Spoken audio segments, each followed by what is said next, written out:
အများကြီးလုပ်ကြည့်တယ်အဲ့နဲ့ကျမတို့အစင်ကြားရတာပါဆက်ပေါ်ပြီး focus ကလာဆက်ပေါ်ပြီးဆက်တယ်လို့ကျမသိရတယ်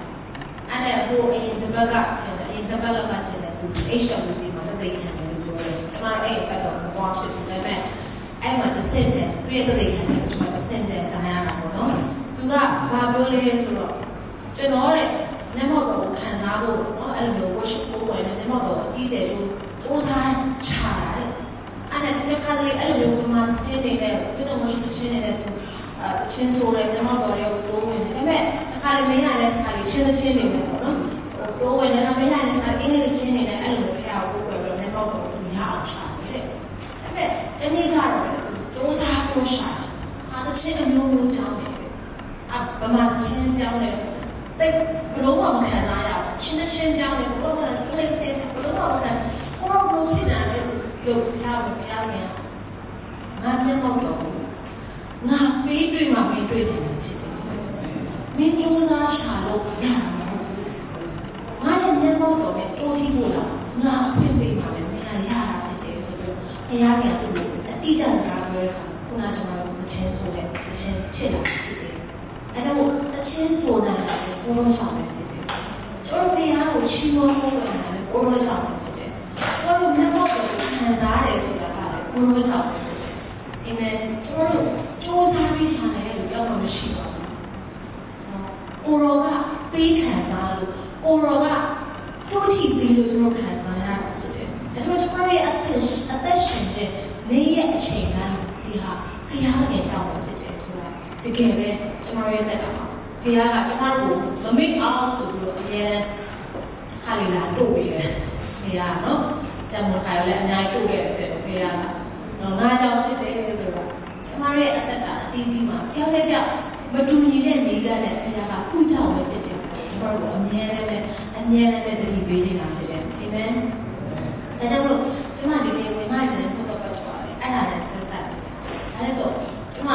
ကောင်းစဉ်ပေးထားတာက broken but blessed ကျိုးပဲ့တယ်တော့ကောင်းကြီးခံစားတာဆိုတဲ့ကောင်းစဉ်ဖြစ်တယ်ဆိုတော့ကျွန်တော်ရဲ့အသက်တာပေါ့နော်ကျွန်တော်ကတော့စိတ်ကူးရင်ကြတယ်ငါကြီးလာငါလုံးမဲ့ငါပဲအသက်ရွယ်မှာငါအိမ်ထောင်ပြုမယ်ကလေးတစ်ယောက်မိန်းကလေးတစ်ယောက်ယောက်ျားလေးတစ်ယောက်ကအစနော်ဒီခါလေးကစီမံချက်တွေချတယ်ဟိုယောက်ျားလေးမွေးသမီးမွေးတာသားမွေးတာအစကစီမံချက်တွေချထားကြတယ်ညာတော့ဖြင့်ကိုယ့်ရဲ့အသက်တာစာရေးဆရာကဘယ်လိုရေးထားလဲဆိုရင်လူတိုင်းအသက်တာပါတဲ့စာအုပ်နှစ်အုပ်အများနဲ့ရှိတယ်တဲ့အုပ်ကဘာလဲဆို the book of dreams ကိုယ့်ရဲ့အိမ်မက်ကိုယ့်ရဲ့အယူပါယုံတွေကိုဖြစ်ချင်တဲ့အရာတွေနော်ကိုယ့်ရဲ့ညှော်လင်းတဲ့အရာတွေအများကြီးအဲ့ဒီထဲမှာကိုကရေးထားတယ်ကိုယ့်ရဲ့အိမ်မက်စာအုပ်ထဲမှာပေါ့နော်ကိုယ့်ရဲ့ the book of dreams မှာအဲ့ကိုယ့်ရဲ့ဒီပါယုံတွေကိုဘာဖြစ်ချင်လဲဘယ်အသက်အရွယ်မှာဘာပွဲရပြီးသားဖြစ်ရမယ်ဘယ်အသက်အရွယ်မှာလက်ထပ်ပြီးသားဖြစ်ရမယ်ကလေးဘယ်ရောက်ရှိရမယ်အလုပ်ကဏ္ဍဘယ်လိုငါဝင်ရဘယ်လိုငါရဲ့တာမလုပ်ငန်းဘယ်လိုငါရဲ့တာခွေတွေဘယ်အဆင့်ထိလူတိုင်းမှာအဲ့ဒီစာအုပ်ကိုရေးကြတယ်အဲ့ဒါနောက်စာအုပ်တော့ရှိတယ်တဲ့အဲ့ဒါကဘာလဲဆို the book of reality လက်တွေ့ဆိုတဲ့စာအုပ်ရှိတယ်အဲ့ဒီမှာကတော့ကိုယ့်ရဲ့စိတ်ကူးအိမ်မက်တွေမဟုတ်တော့ဘူးလက်တွေ့ဘဝတနည်းအားဖြင့်ပြောလို့ဆိုလို့ရှိရင်ဖယားခင်ကျမတို့အတွက်ကျင့်စဉ်ပေးတဲ့လမ်းကြောင်းကိုကျွန်တော်သွားရတာဖြစ်တယ်ဆိုတော့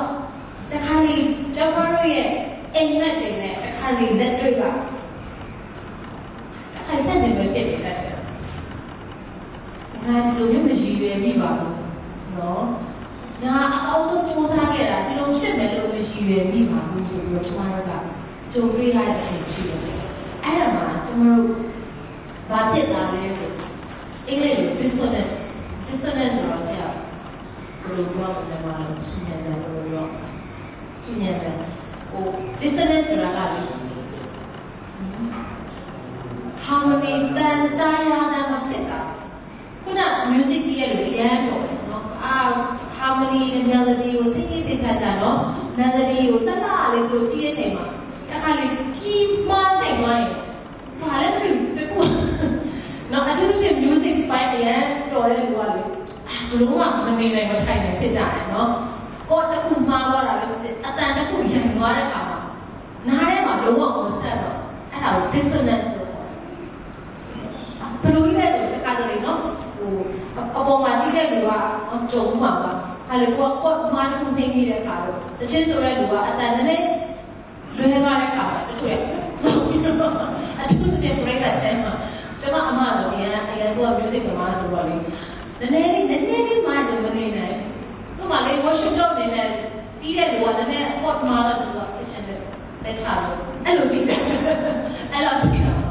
ဆိုတော့အဲ့ဒါကို dissonance လို့ခေါ်တယ်စူတာရတဲ့ကိုဖြည့်ဆည်းတဲ့အရာပေါ့နော်စူညံတဲ့ဘယ်တော့မှမဟုတ်ဒါပေမဲ့ခါလေးကျွန်တော်ရဲ့လက်တာမှာအဲ့ဒီစူညံတဲ့ခါလေးဖြစ်တတ်တယ်ကိုယ့်ကိုသွားလာရင်းနဲ့ပေါ့နော်အဲ့ဒီစူညံတဲ့ဒါပေမဲ့ခါလေးဝင်လာတတ်တယ်ဒါပေမဲ့အဲ့ဒီအရာမှာကျွန်တော်ရဲ့အသက်တာမှာတစ်ခါတလေထိုးအရာတွေမတုံမမျော်လင့်တဲ့အရာတွေဖြစ်လာတဲ့အခါကျမတို့ရဲ့ဘယ်လိုတုံ့ပြန်မလဲဆိုတဲ့အခါကျွန်တော်ဒီနေ့ပြောချင်တယ်ဆိုတော့အသက်တာမှာမမျော်လင့်တဲ့အရာတွေတုံ့ပေးတဲ့ပုဂ္ဂိုလ်ဓမ္မအောင်ကျမ်းထဲမှာတယောက်ရှိတယ်သူ့အနေနဲ့ဒီအစိတ်ကနေဒီအစိတ်သွားဖို့သူ့ရဲ့အခြေအနေကနေပြီးတော့တာရီကောင်းတဲ့အရာကိုရောက်ဖို့သူဘာလုပ်ခဲ့ရလဲဆိုလို့ရှိရင်သူ့ရဲ့ struggle ကနေပြီးတော့သူ break through ရဖို့သူ့ရဲ့ရုန်းကန်နေတဲ့နေရာကနေပြီးတော့သူထိုးဖောက်ဖို့ရဖို့ကိုသူကဘယ်လောက်ထိအခြေပေးခဲ့လဲဘယ်လိုဖြတ်တန်းလာခဲ့လဲဆိုလို့ရှိရင်ဘာဖြစ်လဲဆိုမိုးလင်းပြီးတိုင်တော့နဗန်လုံးရဲ့ခြင်းအဖြစ်သူကအောင်မြင်ခြင်းကိုရခဲ့တယ်အဲ့ဒီကိုကတော့ရကုန်ဖြစ်တယ်ဆိုတော့ကျွန်တော်တို့နော်ကဘာဦးကျန်အခန်းကြီး32အငယ်20ကနေ23ကိုလည်းရှာလာကြည့်ပါဦးကဘာဦးကျန်အခန်းကြီး32အငယ်23ကနေပြီးတော့32အထိကိုကျွန်တော်တို့ရှာလို့ကြည့်ရအောင်တွေ့ပြီဆိုလို့ရှိရင်ကျွန်တော်တို့ဖတ်ရအောင်ထို့သောသူတို့ကိုယူစာမျက်နှာ39မှာရှိပါတယ်ဖတ်ရအောင်ထို့သောသူတို့ကိုယူ၍မိမိဥစ္စာရှိသမျှနှင့်တကွချောင်းတစ်ဖက်သို့ကူးစေပြီးမှယာကုပ်သည်တယောက်တည်းနေရှိ၍လူတဦးသည်မိုးလင်းသည့်တိုင်အောင်သူနှင့်လုံးထွေးလေ၏ထိုသူသည်မိမိအနိုင်မှန်းကိုသိလျှင်ယာကုပ်ပေါင်ချံကိုထိုး၍လုံးထွေးစဉ်တွင်ပေါင်စစ်ပြုတ်လေ၏ထိုသူကလည်းငါ့ကိုလွတ်ပါမိုးလင်းဆဲရှိပြီဟုဆိုလျှင်ယာကုပ်ကကိုရောသည်အကျွန်ုပ်ကိုကောင်းချီးမပေးနှင့်မသွားရဟုဆို၏ထိုသူကလည်းသင်အမိကအဘယ်သို့နည်းဟုမေးလျှင်ယာကုပ်ဖြစ်ပါသည်ဟုပြန်ဆို၏နောက်၌သင်အမိကိုယာကုပ်ဟူ၍မခေါ်ရဣသရေလဟူ၍ခေါ်ရမည်အကြောင်းမူကားသင်သည်ဘုရားသခင်နှင့်၎င်းလူနှင့်၎င်းမင်းကဲ့သို့ပြိုင်၍နိုင်လေပြီဟုမိန့်တော်မူ၏ယာကုပ်ကလည်းနာမတော်ကအဘယ်သို့နည်းအကျွန်ုပ်အားဖော်ပြတော်မူပါဟုမေးလျှောက်လျှင်ငါနာမကိုအဘယ်ကြောင့်မေးသနည်းဟုဆို၍ထိုအရက်ကိုကောင်းချီးပေးတော်မူ၏ထိုအရက်ကိုပေနေလာဟု၍ယာကုပ်သည်သမုတ်လေ၏အကြောင်းမူကားငါသည်ဘုရားသခင်ကိုမျက်နှာချင်းဆိုင်၍ပူးမြင်ရတော်လေအသက်ချမ်းသာပြီးဆိုသည်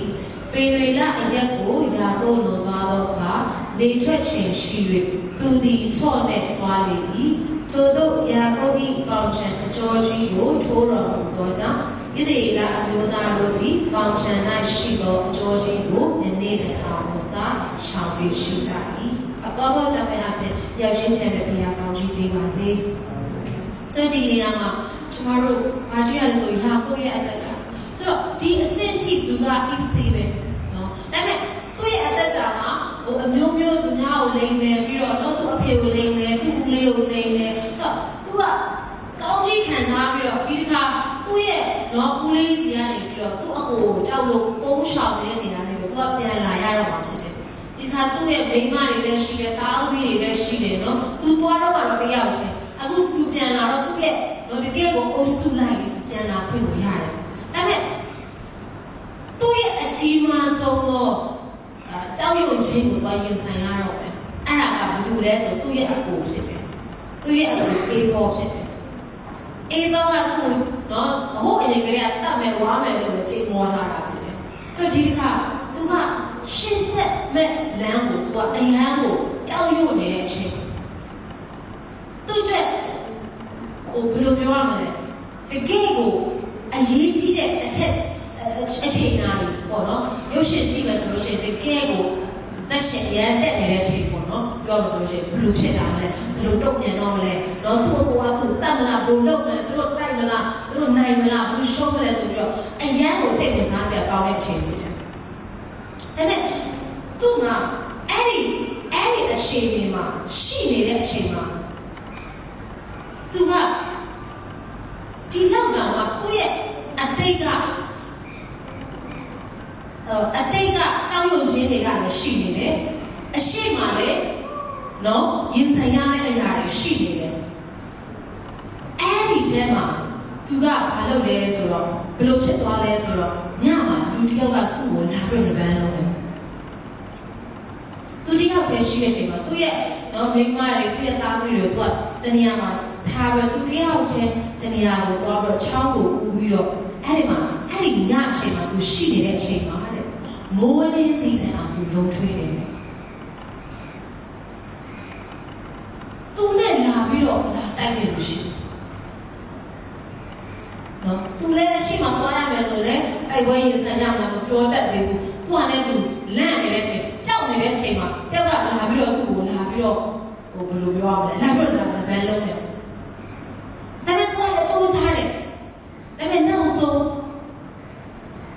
သူဒီလူဘယ်သူလဲဆိုတာကိုသူလုံးဝချက်ချင်းသဘောပေါက်သွားတယ်အဲ့ဒီလူကဘယ်သူဖြစ်နေလဲဆိုလို့ရှိရင်ဖယားသခင်နဲ့သူလုံထွေးနေလို့ဖြစ်တယ်ဆိုတော့ကျွန်မပြောချင်တဲ့အချက်နံပါတ်1ကဘာလဲဆို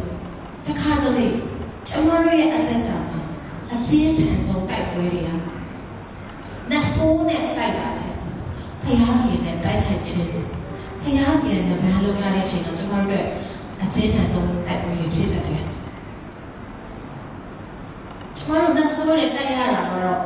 မပြင်းထန်ဘူးလို့တော့မဟုတ်ဘူးဒါပေမဲ့တခါတလေကျွန်တော်ရဲ့အသက်တာမှာdissonance ဖြစ်နေတယ်ဒီကိုယ့်ရဲ့အိမ်မက်တွေအကောင့်ထဲပေါ်ရင်းနဲ့လက်တွေ့ဖြစ်လာလက်တွေ့ဆိုတဲ့ဟာကြီးကဘဝဆိုတဲ့ဟာကြီးကနော်ဒါလည်းဒီမှာစကားမှာဖြစ်ချင်တာကစံတာဖြစ်နေတာကဘဝဆိုပြီးတော့နော်ဆိုတော့စံတာကိုပွားနေနေဘဝကိုကျွန်တော်ရင်ဆိုင်ရတယ်ဘဝနဲ့နဲ့ချင်းဆိုင်ရတဲ့အချိန်ရှိတယ်ဆိုဒီညမှာလည်းရှာဖို့ကသူ့ဟာနဲ့သူသူ့ရဲ့အသက်တာ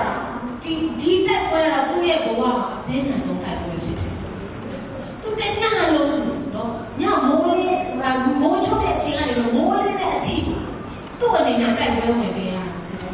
ဒါပေမဲ့ဒီတိုက်ပွဲဝင်တဲ့လူကလည်းရန်သူမဟုတ်ဘဲနဲ့ဘယ်သူလဲဆိုဖျားဖြစ်တယ်ဒါခါဒီကျွန်တော်ရဲ့အသက်တာမှာဖျားခင်ရန်သူကို no ဆိုပြီးတော့မြင်ရတာတဲ့ဖျားကို yes ဆိုပြီးတော့ဝန်ခံရတာကိုခက်တဲ့ချိန်ရှိတယ်ဒါပေမဲ့ဒီနေ့ကျွန်တော်ပြောချင်တယ်ကျွန်တော်ရဲ့အသက်တာမှာတချို့သောတိုက်ပွဲတွေအရှုံးပေးတဲ့တိုက်ပွဲတွေရှိတယ်အထူးသဖြင့်ဖျားနဲ့နဗန်းလုံးနေတဲ့တိုက်ပွဲတွေဆိုလို့ရှိရင်ကိုယ့်ဘက်ကအရှုံးပေးဖို့ဖြစ်တယ်အာမင်ကိုယ့်ဘက်ကဘယ်တိုက်ပွဲတွေကိုငါအရှုံးပေးရမလဲဆိုတာဒီထဲမှာကျွန်တော်ကပိုင်းခြားလို့ဒါမှအရေးကြီးတယ်တခါလေကိုဖျားခင်နဲ့ကိုယ်နဲ့နဗန်းလုံးနဲ့အချိန်ရှိတယ်အဲ့ဒါကတော့အကျဉ်းခံဆုံးလိုက်ပဲပုံဖြစ်ရှင်နေတာတခုဖျားကကျွန်တော်တို့ကိုပို့ဆောင်နေတာကတခုဖျားကကျွန်တော်တို့ကိုအဲ့ဒါကတခါလေကိုရောတော်ပြီးကျွန်မအဲ့ဒါဘလို့ရှင်းတော့ဘူးလို့ခါလေကိုပြောချင်တယ်ဒါတွေရလိုက်တော့ဒါပေမဲ့အမှန်မှန်တော့ကိုဒီတိုက်ပွဲကိုရှုံးလိုက်ခြင်းဟာကိုအတွက်ကောင်းချီးဖြစ်တယ်ဆိုတာကိုဒီနေ့ကျွန်တော်ပြောချင်တယ်ဒီနေ့ယာကုပ်ရဲ့အသက်တာကနေပြီးတော့ဣသရေလဖြစ်လာတယ်သူကလင်နေတဲ့သူများကိုတော့လူယူတဲ့လူကနေပြီးတော့တိုင်းနိုင်ငံကြီးရဲ့ဖခင်တရားကျင့်လာဖို့သူကဘာလုပ်ခဲ့ရလဲဆိုဖခင်နဲ့တညလုံးကဘာလုပ်ခဲ့ရတာဖြစ်တယ်ဖခင်နဲ့တညလုံးကဘာလုပ်ပြီးတော့ဖခင်ကိုအရှုံးပေးတဲ့အချိန်ကြာမှာပဲသူကဒီကောင်းကြီးတွေကိုရတာဖြစ်တယ်အာမင်ဒါကြောင့်ကိုကျွန်တော်တို့ရဲ့ at that time. Jensamale no Nasa or the big, she would manage she did. Payana came to Maruga, I made Messa. Declared Bala when I did it. Payaki or Hokes of Ramu cannot do it, say amen. And I'm a tomorrow option, and then tomorrow Diani from Wipala City. Now you set it up, Payaki and Tidri City. Tomorrow type where the truth or type where you go. A short page in absent. Tomorrow, our engineer, the very young city, amen. Payaki, tomorrow. Now, so, boy at that time, a teacher so kind of Tarate. Boy, a medical kitchen in a yard. Yaboy at that time, to Peroma, Josa Royara, the Kuma machine law. And it's oh, Lune no Yara, your mason. In your area, no like that. No. Chain no Lune, no, we don't. 2,000 အောင်လောက်လာခဲ့တဲ့သူဘာမှအပင်မခံဘူးเนาะတားဦးငါကိုလည်းလူလည်းလောက်တော့သူ့ကိုချင်းနဲ့သူရအောင်ရှူတယ်သူ့ကိုလည်းဖိုက်တယ်မဟုတ်ဘူးเนาะခါရဲသူ့ကိုရဲ့အားနဲ့ချက်ကလေးကိုကလိလိုက်ပြီးတော့ခါရဲသူကအตาလေးနဲ့เนาะသူရသွားတာဖြစ်တယ်နောက်ပြီးတော့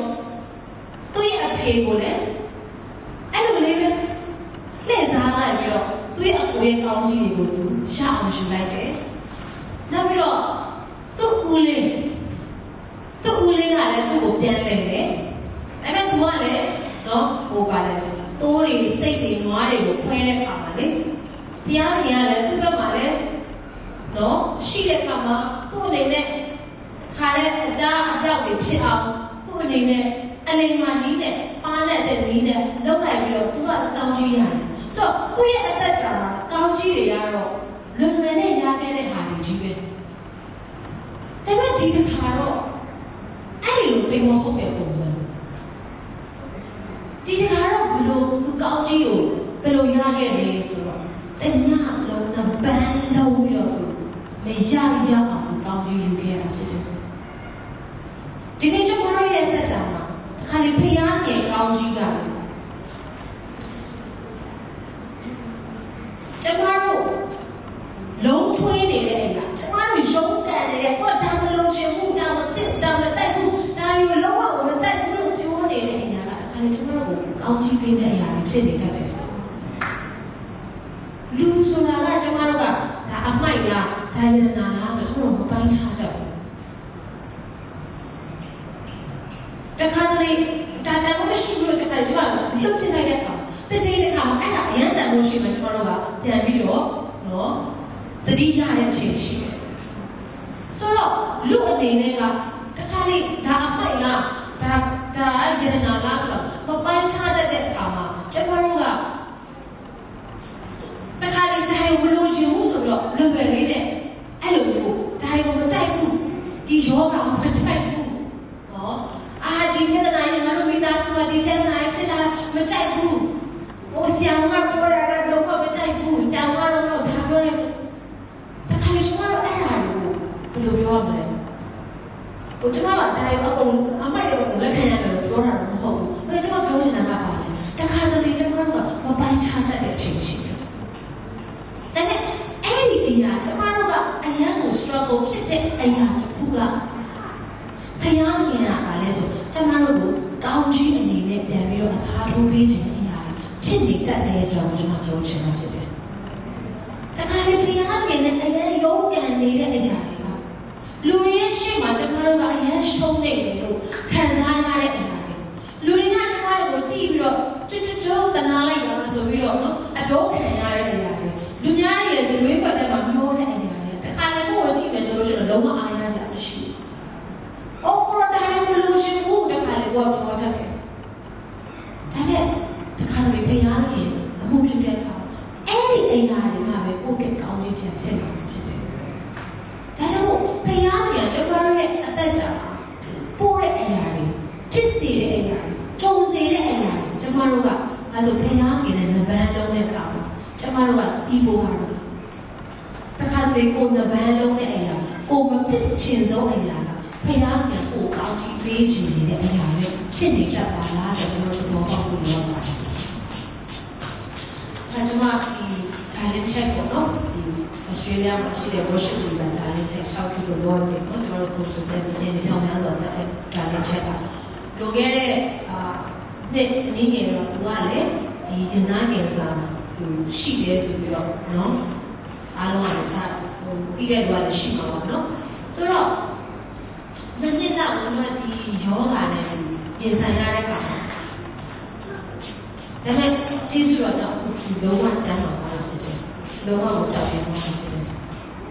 ပေမဲ့သူအများကြီးတော့တော့ဘုံခံရတယ်လို့ပြောတယ်ချိန်လုံးတားနဲ့တိုက်ပြောင်းဝင်ရတာဖြစ်တယ်နောက်ပြီးတော့သူ့ရဲ့အနေပဲကိုသူလုံးဝ protect လုပ်ခဲ့ရတယ်လို့ပြောတယ်မယုံကြည်တဲ့စကားတွေလုံးဝအောင်မခံမယုံကြည်တဲ့စကားတွေလုံးဝအဲ့ဒီပြောတဲ့လူတွေမယုံကြည်တော့မယုံကြည်သူပြောတာမဟုတ်ဘူးနော်ယုံကြည်သူထဲမှာမယုံကြည်တဲ့စကားတွေပြောတဲ့လူသူလုံးဝရှောင်တယ်ကင်ဆာနားလိုက်တာဆိုတော့သူလုံးဝရှောင်တယ်ပြောတယ်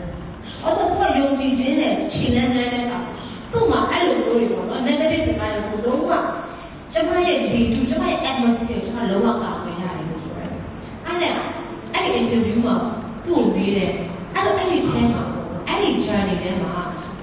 ခင်ဗျားအနေနဲ့ဘယ်အရာကို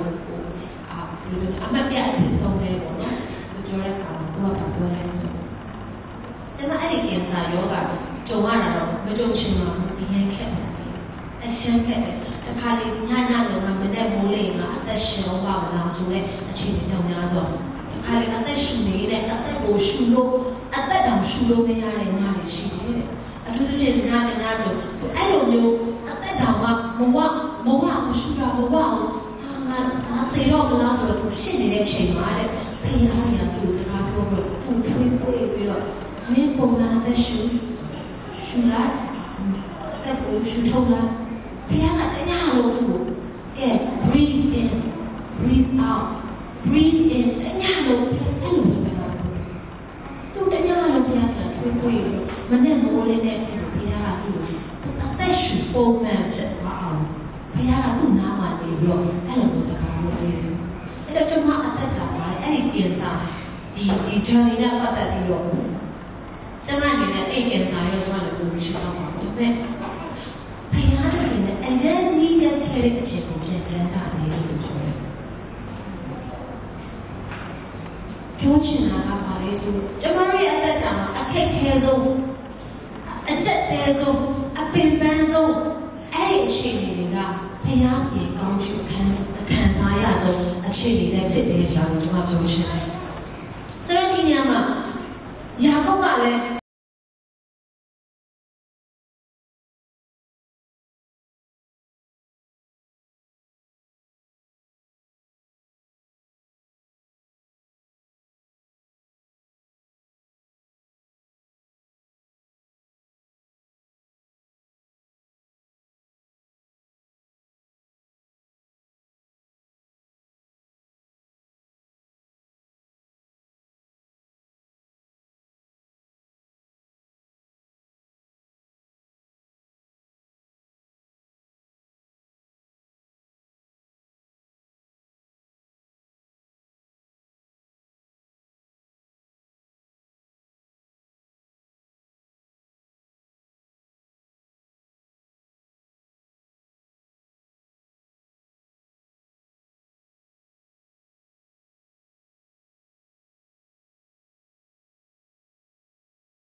သိတဲ့